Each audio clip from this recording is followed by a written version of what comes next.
हस्पताल के मुर्दा घर की एक खौफनाक कहानी दिल थाम के सुनिएगा। आज के इस जदीद दौर में भी साइंटिस्ट और डॉक्टर ये पता नहीं लगा पाए कि मरने के बाद इंसान के साथ क्या होता है। इसलिए हस्पताल के मुर्दा घर में कई ऐसे राज छुपे हैं जिन्हें आज तक कोई नहीं समझ पाया, जिसके एक पार मौत और दूसरी तरफ जिंदगी है। मैं कई साल पहले एक प्राइवेट अस्पताल की नाइट शिफ्ट में काम किया करता था। मेरा काम बहुत बोरिंग था। पूरी रात सिक्योरिटी रूम में बैठकर सीसीटीवी कैमरे से अस्पताल के लैब पर नज़र रखना पड़ती थी। शायद वहाँ कोई कीमती केमिकल रखे हुए थे, इसलिए उस जगह कैमरे लगाए गए थे। मेरे रूम के कुछ फासले पर ही अस्पताल का मुर्दा घर था। वहाँ मुर्दों को फ्रीज करने से पहले एक दिन नॉर्मल टेम्परेचर पर रखा जाता था। अब उसकी क्या वजह थी ये मुझे मालूम नहीं। मुर्दा घर को सैनिटाइज करने के लिए वहाँ ऑटोमेटिक दरवाजे लगाए गए थे। उन दरवाज़ों के सामने से जो भी गुजरता था वो खुद ही खुल जाते थे। रात के 3 बज रहे थे कि अचानक मुर्दा घर का दरवाज़ा खुद ही खुलकर बंद हो गया। मुझे लगा शायद स्टाफ से कोई वहाँ से गया हो। मैंने इस बात को नज़रअंदाज कर दिया। अब मेरा पूरा ध्यान कैमरे की तरफ था। थोड़ी देर बाद मुर्दा घर का दरवाज़ा फिर से खुला और बहुत तेज़ हवा चलने की आवाज़ आने लगी।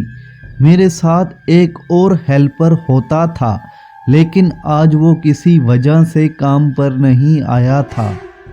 फिर मैंने कैमरे की तरफ देखा तो वो दरवाज़ा अभी तक बंद नहीं हुआ था।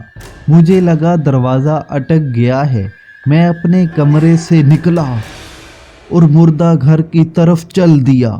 वहाँ पहुंचकर मैंने दरवाजे के सामने कई बार अपना हाथ लहराया कि शायद वो बंद हो जाए, लेकिन वो अभी तक अटका हुआ था। फिर अचानक मुझे एक लड़की के चीखने की आवाज़ आई। ये आवाज़ मरीज़ों के वार्ड से आ रही थी। मैं थोड़ी देर वहीं खड़ा रहा कि शायद स्टाफ में से कोई नर्स आ जाए, लेकिन कोई नहीं आया। कुछ देर के बाद उस लड़की के फिर से चीखने की आवाज़ आई। अब मैं आगे बढ़ा और कमरा नंबर 13 के सामने खड़ा हो गया। चीखने की आवाज़ उसी कमरे से आ रही थी।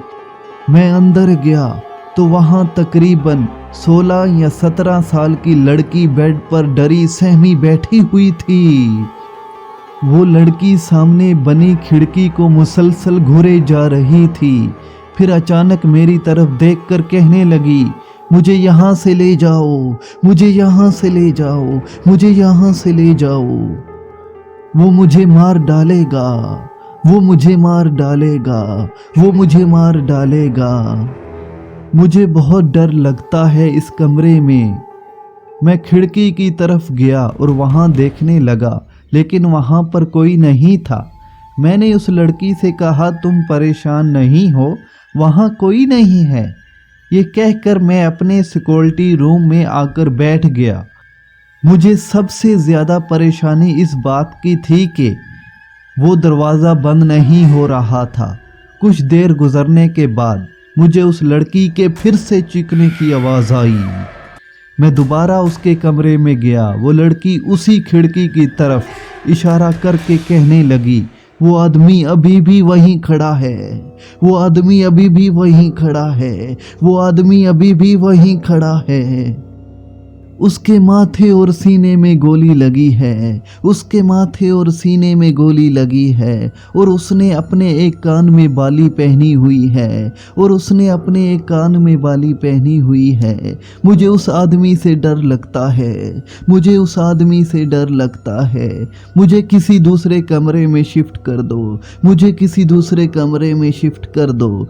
मैं उस लड़की की बात सुनकर कहने लगा, वहाँ पर कोई नहीं है, लेकिन मैं नर्स से बात करता हूँ, अगर कोई कमरा खाली हुआ तो वो तुम्हें वहाँ शिफ्ट कर देगी। उसे कहकर मैं बाहर चला गया और नर्स को ढूंढने लगा। थोड़ी देर बाद मुझे वहाँ एक नर्स नज़र आई, तो मैंने उससे कहा कि रूम नंबर 13 का मरीज़ कब से चीख रहा है कि तुम्हें आवाज़ नहीं आती। उस नर्स ने कहा कि रूम नंबर 13 खाली है, वहाँ कोई मरीज नहीं है, तुम्हें कोई गलत फहमी हुई होगी। उस नर्स की बात सुनकर मैं चौंक गया। उस नर्स ने कहा, अगर तुम्हें यकीन नहीं आ रहा तो आओ मेरे साथ। वो मुझे मुर्दा घर ले गई। वहाँ 2 लाशें रखी हुई थी। उसने एक लाश से कपड़ा हटाया तो मैं दंग रह गया। वो उस लड़की की लाश थी जो मुझसे बातें कर रही थी। उस नर्स ने बताया कि ये लड़की कैंसर की मरीज़ा थी और कल ही इसका इंतकाल हुआ है। वहाँ एक और लाश रखी हुई थी। मैंने उस नर्स से पूछा, ये किसकी लाश है? तो उसने उस लाश के ऊपर से कपड़ा हटाया। हैरत से मेरी आंखें फटी की फटी रह गईं।